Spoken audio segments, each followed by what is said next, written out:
روزہ رکھنا بھی لا الہ الا اللہ کا تقاضا ہے، حج کو جانا بھی لا الہ الا اللہ کا تقاضا ہے، اور عمرہ کرنا بھی لا الہ الا اللہ کا تقاضا ہے، جہاد کرنا بھی لا الہ الا اللہ کا تقاضا ہے، خمس ادا کرنا، زکوٰۃ ادا کرنا بھی لا الہ الا اللہ کا تقاضا ہے۔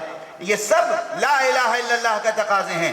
زمین کی حفاظت کرنا بھی لا الہ الا اللہ کا تقاضا ہے، ہوا کی حفاظت کرنا بھی لا الہ الا اللہ کا تقاضا ہے، دریاؤں کی حفاظت کرنا بھی لا الہ الا اللہ کا تقاضا ہے، چمنزار باقی رکھنا، پیڑ لگانا، پیڑوں کی حفاظت کرنا بھی لا الہ الا اللہ کا تقاضا ہے، حسن ذات اور حسن کائنات کی حفاظت کرنا بھی لا الہ الا اللہ کا تقاضا ہے۔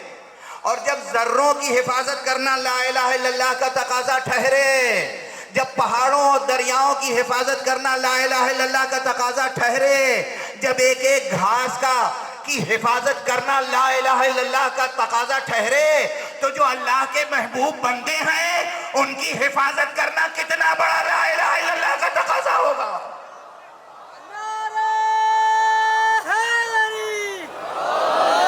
ایک ایسی سرزمین پر جس کا نام کربلا ہے، تم میں سے جو زندہ رہے اس پر فرض ہے کہ میرے اس بچے کا ساتھ دے، اس کی حمایت کرے، اس کی نصرت کرے۔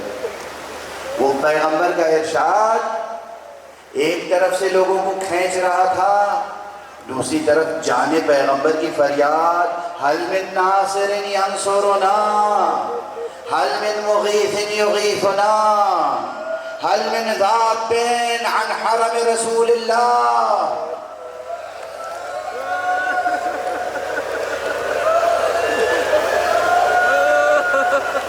اجرکم علی اللہ، اجرکم علی اللہ۔ ہم کتنی ہی عزاداری کر لیں، ہم اپنی جانیں دے دیں عزاداری میں، ارے یہ درد کم نہیں ہو سکتا کہ کس طریقے سے رباب نے بچے کو دیکھا ہوگا۔ ارے یہ غم کیسے کم ہو سکتا ہے؟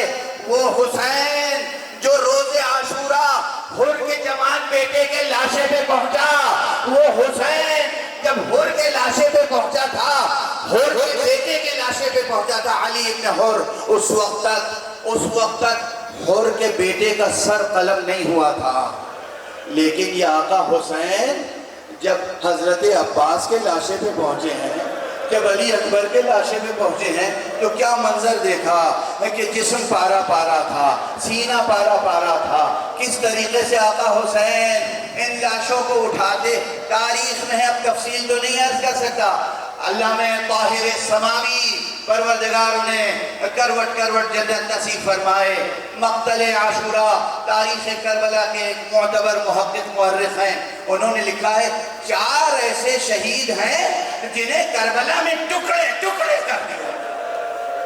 واہ حسین، واہ علی، واہ محمد۔